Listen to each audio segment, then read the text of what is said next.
Ya, puji Tuhan. Selamat sore teman-teman semuanya, teman-teman pemuda Ketapang dan juga teman-teman pemuda Keramat dimanapun teman-teman semua berada. Kita ketemu lagi di ibadah online kita, ibadah online pemuda.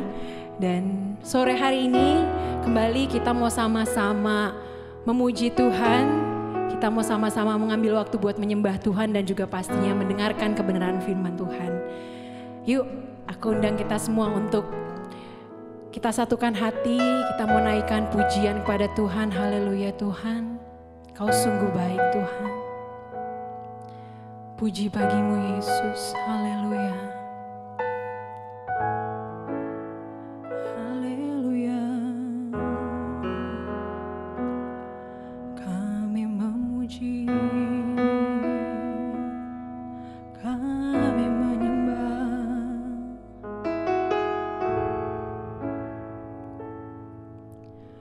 Datang Roh Kudus, Kau ku rindu. Dengan minyak yang baru urapiku,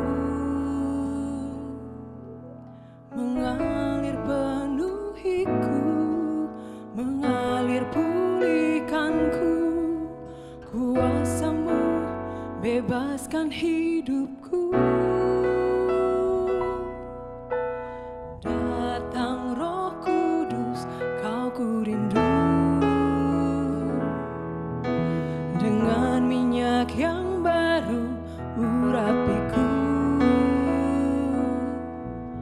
mengalir penuhiku, mengalir pulihkanku. Kuasa-Mu bebaskan hidupku. Satu yang ku rindu, bersekutu denganmu. Bawaku lebih lagi tinggal di dalam-Mu, nikmati hadirat-Mu, jamahlah seluruh hidupku. Urapan-Mu mengubah hidupku. Haleluya. Mari sama-sama kita nyanyikan pujian ini dari awal. Datang Roh Kudus, Kau ku rindu. Datang Roh Kudus, Kau ku rindu. Dengan minyak yang baru urapiku, mengalir penuhiku, mengalir pulihkanku. Kuasa-Mu bebaskan hidupku. Satu yang ku rindu, bersekutu denganmu. Bawaku lebih lagi tinggal di dalam-Mu, nikmati hadirat-Mu, jamahlah seluruh hidupku. Urapan-Mu mengubah hidupku. Satu yang ku rindu, bersekutu denganmu. Bawaku lebih lagi tinggal di dalam-Mu, nikmati hadirat-Mu, jamahlah seluruh hidupku. Urapan-Mu mengubah hidupku. Nikmati hadirat-Mu, jamahlah seluruh hidupku. Urapan-Mu mengubah hidupku. Haleluya, Yesus. Haleluya.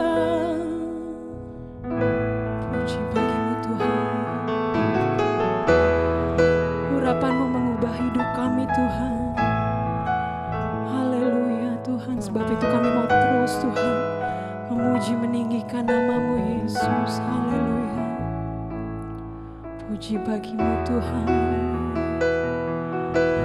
Haleluya Yesus. Haleluya.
Engkau Tuhan yang kami kenal dan kami puji dalam nama Yesus.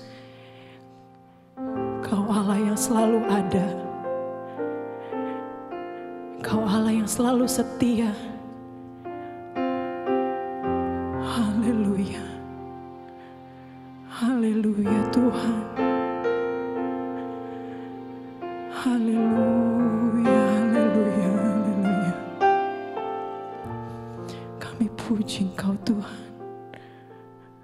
Glory, glory, glory, haleluya.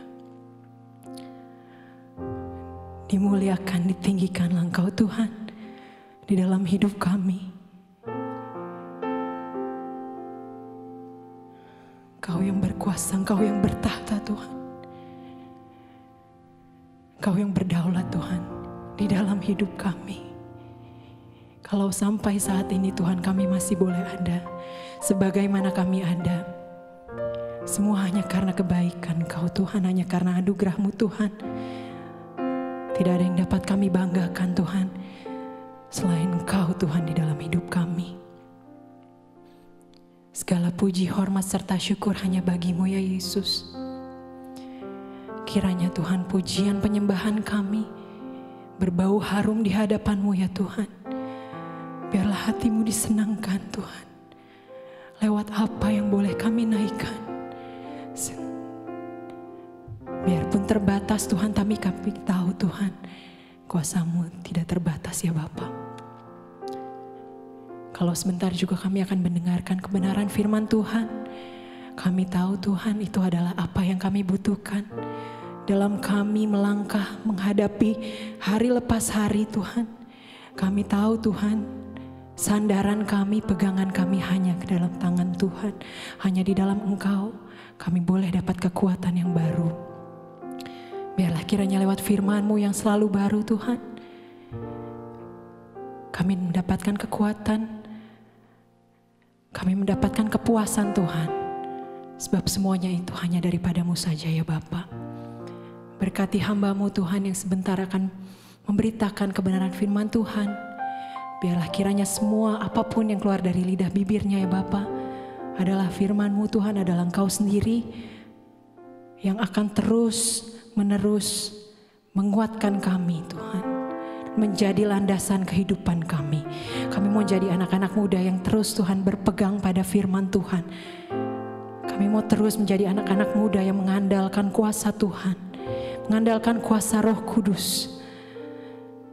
Terima kasih Tuhan Yesus, terima kasih. Kami naikkan segala pujian, syukur kami dan doa kami hanya di dalam satu nama.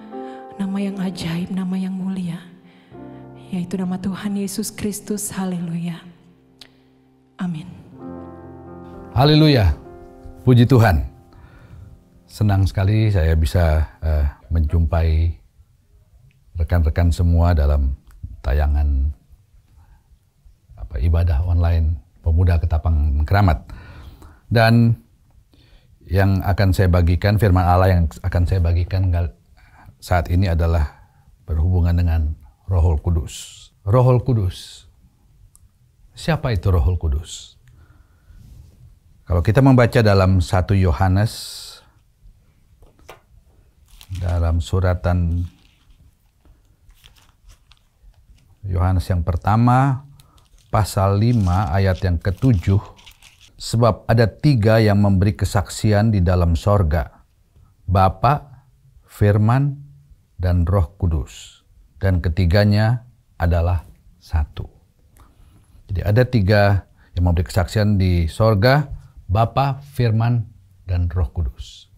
Jadi Roh Kudus sama juga dengan Bapa dan Firman. Firman kita tahu Firman adalah Yesus. Ketiga ini adalah 3 oknum Allah. Jadi Rohul Kudus adalah juga Allah. Dan kalau kita membaca di Injil Yohanes pasal 14 ayat 16, aku akan meminta kepada Bapa dan Ia akan memberikan kepadamu seorang penolong yang lain. Seorang penolong. Kita tahu bahwa Rohul Kudus adalah Allah dan Rohul Kudus itu adalah juga oknum, ya. oknum Allah. Sebab itu Roh Kudus bisa kita kasihi, bisa kita cintai, dan Roh Kudus juga harus kita hormati. Karena sekali lagi Roh Kudus adalah oknum Allah. Waktu Yesus mau naik ke sorga, dia katakan dia akan memberikan seorang penolong yang lain. Itulah Roh Kudus. Roh Kudus adalah disebut juga penolong. Kita tahu arti penolong adalah orang yang membantu kita, ya. Dalam hal ini Roh Kudus membantu manusia untuk mengajar segala sesuatu dan juga mengingatkan, ya. Mengingatkan, kalau kita baca di dalam Yohanes pasal 14 ayat yang ke-26, di sini dikatakan, tetapi penghibur yaitu Roh Kudus yang diutus oleh Bapa dalam namaku, dialah yang akan mengajarkan segala sesuatu kepadamu dan akan mengingatkan kamu akan semua yang telah kukatakan kepadamu. Yang akan mengajarkan dan juga mengingatkan. Jadi Roh Kudus menolong kita. Kita akui bahwa daya ingat kita kadang-kadang terbatas. Kita seringkali lupa akan apa yang pernah diajarkan, apa yang pernah firman Allah yang pernah disampaikan. Tapi dengan kemampuan Roh Kudus, maka kita bisa ingat lagi apa yang seperti yang di sini dikatakan, apa yang pernah yang Yesus katakan, firman Allah yang pernah disampaikan, yang mungkin kita pernah dengar tapi kemudian lupa. Nah, Roh Kudus itu bisa mengingatkan kita kembali. Dan kemampuan Roh Kudus untuk menolong, untuk mengingatkan, mengingatkan kita bukan juga hanya terbatas pada hal firman Allah, tetapi juga dalam kehidupan sehari-hari. Roh Kudus adalah penolong yang dapat menolong kita mengajar dalam segala sesuatu dan juga mengingatkan. Sebab itu untuk kalian yang masih, katakanlah masih kuliah, yang kalau harus menghadapi ujian, harus menghalangi di sekolah ada ulangan. Dalam kita menghadapi ujian ulangan, jangan lupa berdoa. Ya, sebelum kita menghadapi ujian dan ulangan, kita berdoa, kita minta Roh Kudus untuk menolong kita, untuk juga mengingatkan apa yang sudah kita pelajari. Sebab dikatakan sini Roh Kudus penolong yang mengingatkan kita. Ya, jadi bukan terbatas hanya mengingatkan mengenai firman Allah yang pernah kita dengar, tetapi juga dalam hal-hal kehidupan sehari-hari, Roh Kudus adalah penolong kita. Sebab itu kita sangat perlu Roh Kudus dalam kehidupan kita sehari-hari. Kalau kita membaca dalam Roma pasal 8 ayat yang ke-26, demikian juga Roh membantu kita dalam kelemahan kita. Saya katakan tadi, kita seringkali mudah lupa apa yang kita sudah pernah ingat, kita pernah pelajari, tiba-tiba lupa. Tetapi sekali lagi, Roh Kudus dapat membantu kita dalam kelemahan kita. Berbicara mengenai kelemahan, maka kelemahan itu bukan hanya memori saja, kemampuan kita untuk mengingat, tetapi juga dalam mengangkat beban, ya. Jadi diartikan di sini membantu dalam kelemahan, artinya juga kalau kita baca di dalam Lukas pasal 10, Lukas 10 ayat 40, sedang Marta sibuk sekali melayani, ia mendekati Yesus dan berkata, "Tuhan, tidakkah engkau peduli bahwa saudaraku membiarkan aku melayani seorang diri? Suruhlah dia membantu aku." Membantu aku. Di sini Marta yang sibuk dengan pekerjaannya mempersiapkan macam-macam makanan, sedangkan Maria dikatakan duduk di kaki Yesus. Lalu Marta katakan kepada Yesus, suruh Maria membantu aku. Artinya meringankan beban pekerjaan daripada Marta.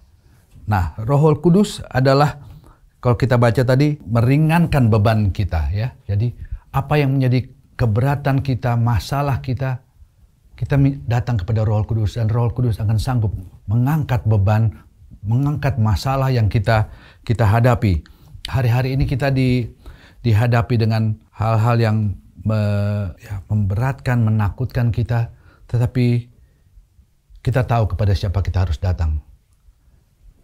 Duduk di kaki Yesus, maka kita akan merasakan ketenangan. Disitulah kalau Roh Kudus bekerja, maka Dia akan mengangkat juga beban-beban yang memberatkan kita, ketakutan, kekhawatiran kita. Roh Kudus sanggup untuk mengangkat beban kita. Haleluya. Selanjutnya, kalau kita membaca di dalam Matius pasal 8 ayat 17, di situ dikatakan hal itu terjadi supaya genaplah firman Allah yang disampaikan oleh Nabi Yesaya. Dialah yang memikul kelemahan kita dan menanggung penyakit kita. Haleluya. Roh Kudus menanggung kelemahan kita dan menanggung penyakit kita. Dia juga menanggung kelemahan fisik kita, ya. Dia menanggung penyakit kita, dia menanggung fisik kita. Sebab itu kita sangat memerlukan Roh Kudus dalam kehidupan kita yang sehari-hari. Kalau kita membaca di dalam 2 Korintus pasal 4 ayat yang ke-7, tetapi harta ini kami punya dalam bejana tanah liat supaya nyata bahwa kekuatan yang melimpah-limpah itu berasal dari Allah, bukan dari kami. Ada kekuatan. Roh Kudus memberikan kekuatan. Kita ingat kisah mengenai Petrus ya. Waktu Yesus akan disalib, seorang anak kecil dikatakan melihat Petrus dan melihat, oh ini murid daripada Yesus. Tapi Petrus dengan segera mengatakan, bukan. Dia bukan murid Yesus ya. Dia Alkitab katakan Petrus menyangkal bahwa dia adalah murid daripada Yesus. Hanya seorang anak kecil membuat dia takut. Tetapi kita tahu setelah Yesus naik ke sorga, kemudian murid-murid dan ada 120 orang yang tetap bertahan di kamar loteng, mereka dipenuhkan dengan Roh Kudus. Dan kalau kita baca kemudian bagaimana Petrus kemudian dengan berani berkhotbah, sesuatu yang sangat berbeda. Petrus yang sebelumnya menyangkal Yesus hanya karena seorang anak kecil yang bertanya kepadanya, Petrus takut. Tetapi setelah Petrus penuh dengan Roh Kudus, penuh dengan kuasa itu, maka dia mempunyai keberanian untuk bersaksi, kemudian keberanian untuk memberitakan Injil. Dan itulah yang kita juga perlukan dalam kehidupan kita sehari-hari. Kita perlu Roh Kudus untuk juga mempunyai keberanian untuk menjadi saksi, untuk memberitakan kebaikan Tuhan kepada orang lain, memberitakan mujizat-mujizat yang pernah kita rasakan kepada orang lain, dan itu menjadi berkat sehingga banyak orang bisa datang percaya kepada Yesus. Sebab itu kita sangat memerlukan Roh Kudus. Roh Kudus memberikan kepada kita kemampuan. Roh Kudus mengingatkan. Semua itu yang kita perlu juga dalam kehidupan sehari-hari. Saya katakan tadi, dalam mengingatkan bukan hanya mengingatkan ayat-ayat Alkitab, tetapi juga mengingatkan akan katakanlah dalam ujian apa yang telah kita pelajari. Roh Kudus juga mampu memberikan kemampuan kepada kita dalam menyelesaikan tugas-tugas yang kita harus selesaikan dalam pekerjaan-pekerjaan. Kita bisa minta datang kepada Allah dan Roh Kudus akan menolong kita, memberikan jalan keluar, memberikan pertolongan sehingga kita dapat menyelesaikan tugas-tugas kita dengan baik. Dan kita bisa menjadi contoh bagaimana campur tangan Allah dalam kehidupan kita. Orang lain akan bisa melihat kemampuan kita, bukan oleh kemampuan kita sendiri, tetapi Roh Kudus yang menolong akan kita. Dan kalau kita membaca dalam Sakaria pasal 4 ayat 6, saya tidak usah baca di situ, di mana waktu itu diceritakan adanya penglihatan terhadap yang dilihat oleh Nabi Sakaria. Di sana dikatakan waktu orang Israel akan kembali dari pembuangan di Babel, maka salah satu tugas mereka adalah memperbaiki kota Yerusalem yang sudah rusak, tembok-temboknya sudah rusak, dan juga bait Allah sudah rusak.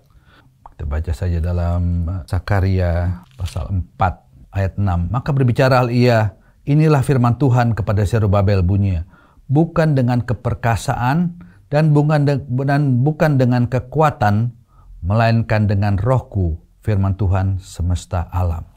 Dan di sini Zerubabel adalah juga orang yang kembali, salah satu petinggi bangsa Yehuda yang kembali ke Yerusalem, dan dia diberikan kemampuan yang secara fisik di luar kemampuannya. Allah memberikan kemampuan kepada dia untuk dapat membangun kembali atau memperbaiki bait Allah yang sudah rusak. Nah, itulah kita sangat perlu Roh Kudus. Ya, Roh Kudus dapat menolong kita dalam hal-hal yang bersifat rohani, tetapi juga Roh Kudus dapat membantu kita dalam tugas kita, pekerjaan kita tiap hari. Apa yang kita perlukan, apa yang dalam ujian, dalam ulangan, kalau saudara masih kuliah, menghadapi ujian, berdoa, dan Roh Kudus sanggup mengingatkan apa yang kita sudah pelajari. Bahkan saya ingat Bapak Gembala pernah katakan, Roh Kudus pun bisa memberikan jawaban dari sesuatu yang belum pernah kita pelajari. Tidak terbatas kemampuan dari kuasa Allah. Tidak terbatas kemampuan dari Roh Kudus. Sebab itu kita perlu Roh Kudus dalam kehidupan kita sehari-hari. Dan seperti juga kalau kita membaca dalam Keluaran Musa, ya, dalam Keluaran 33 di situ dikatakan Musa sama sekali tidak berani untuk memimpin bangsa Israel tanpa Allah. Begitulah juga kiranya kita mau bersandar sepenuhnya kepada Allah. Roh Kudus pertolongan kita. Roh Kudus yang menolong kita dalam segala hal. Itulah yang kita perlukan dalam kehidupan kita sehari-hari. Puji Tuhan. Mari kita berdoa. Bapa Allah kami yang ada di dalam sorga, pada saat ini kami datang kepadamu Tuhan. Setelah kami mendengarkan sebagian dari firman-Mu, kami berterima kasih Tuhan, bahwa Engkau telah kembali ke sorga dan memberikan Roh Kudus bagi kami. Roh yang mempunyai kuasa yang tidak terbatas Tuhan dalam kehidupan kami. Roh yang berkuasa untuk menolong kami. Roh yang berkuasa untuk mengangkat beban-beban kami Tuhan. Sebab itu kami sangat memerlukan kuasa itu Tuhan. Dalam hari-hari ini di mana akan bertambahnya kejahatan-kejahatan Tuhan. Tuhan, kejahatan di antara orang-orang muda. Tuhan Yesus, Kau mau tolong kami. Berikan kami kekuatan. Roh Kudus menguatkan kami. Supaya juga kami jangan sampai mengikuti arus dunia ini. Tetapi kami boleh kuat di dalam Engkau. Roh Kudus memberikan kami kekuatan untuk tetap bertahan. Sekalipun ada banyak daya tarik dunia yang berusaha untuk menarik kami. Daya tarik dunia yang berusaha untuk menjatuhkan kami dari iman percaya kami kepadamu. Tapi Tuhan, sekali lagi kami perlu kuasa itu. Biarlah hari-hari di mana kami akan juga nanti mengadakan doa 10 malam, Tuhan, kami mau pakai itu untuk kami mencari kepenuhan akan Roh Kudus. Itulah yang kami perlukan. Terima kasih Tuhan Yesus. Kau mau tolong juga kami semua dalam apa yang kami hadapi hari-hari ini. Kalau ada kekhawatiran, ada ketakutan yang melanda kehidupan kami, Tuhan, dengan apa yang ada sekarang di sekitar kami, Tuhan Kau mau tolong. Di bawah kaki Yesus adalah tempat yang baik, adalah tempat yang membuat kami tenang. Tuhan, biarlah Engkau ajar kami untuk datang berdoa, tahu merendahkan diri kami di kaki-Mu Tuhan. Sebab dari Tuhan saja, dari Engkau saja datang pertolongan. Terima kasih Tuhan Yesus. Kami naikkan semua ini dengan ucapan syukur dalam nama Yesus. Haleluya. Amin.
Nyatakan kuasa